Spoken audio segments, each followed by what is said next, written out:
He did not know where to turn, and in all this desolating loneliness there was no to whom. He became touchy and irritable, especially with his landlady, who asked him all manner of personal questions. On the other hand, sensing his own disagreeableness, he waylaid her on the stairs and apologized abjectly, until, mortified, she ran from him. Out of this, however, he drew the consolation that he was a Jew and that a Jew suffered.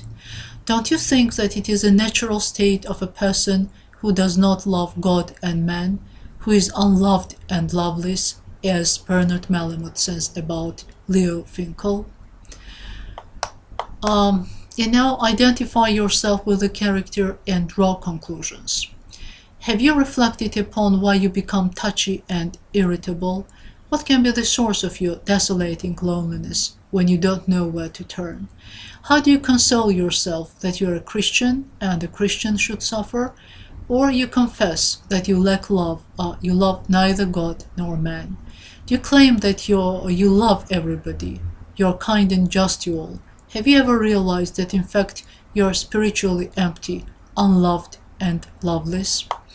And now read the passage carefully and consider how the two men understand and interpret love. I'm no longer interested in an arranged marriage. To be frank, I now admit the necessity of premarital love. That is, I want to be in love with the one I marry. Love? Said Salzman, astounded. After a moment he remarked, for us our love is our life, not for the ladies. In the ghetto they... I know, said Leo. I've thought of it often. Love, I have said to myself, should be a byproduct of living and worship rather than its own end. Yet for myself, I find it necessary to establish the level of my need and fulfill it.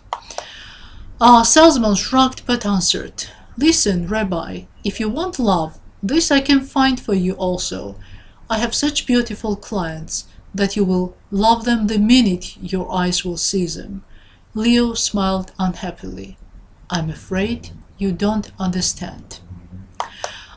So how can you explain the fact that only after Leo's declaration that he was not interested in arranged marriages, Salzman withdrew a manila packet of girls' pictures? All the while, Salzman's pictures had lain on the table, gathering dust. Occasionally, as Leo sat studying or enjoying a cup of tea, his eyes fell on the manila envelope, but he never opened it. So, why did not he open the envelope? Why, in your opinion, Leo Finkel was afflicted by a tormenting suspicion that Salzman had planned it all to happen this way? Why did Leo react so unfavorably and even painfully to the three marriage prospects? Why did not he like Sophie, Ruth, Lily? Why was meeting with Lily so painful to him? What do we learn about Stella? In your opinion, why does the father say that she should burn in hell? Why does he say that she is wild, without shame? Why does he say, to me she is dead now? He then concluded to convert her to goodness, himself to God.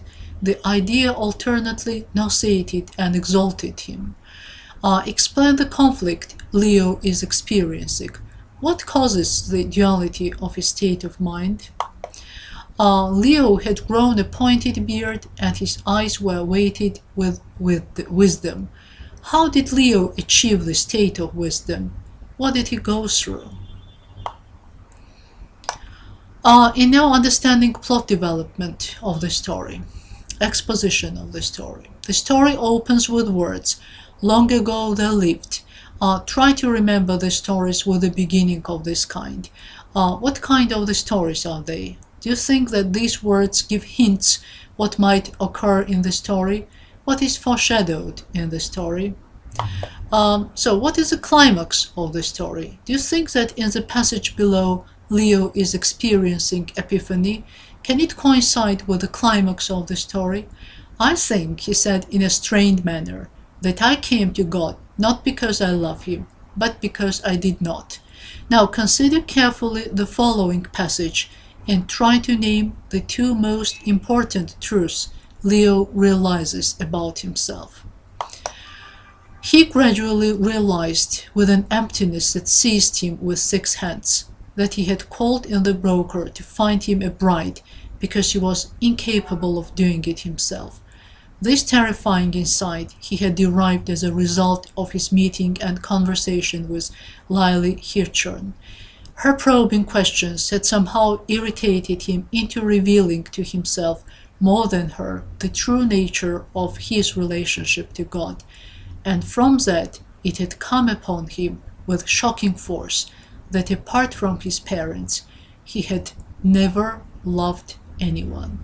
Or perhaps it went the other way, that he did not love God so well as he might because he had not loved man.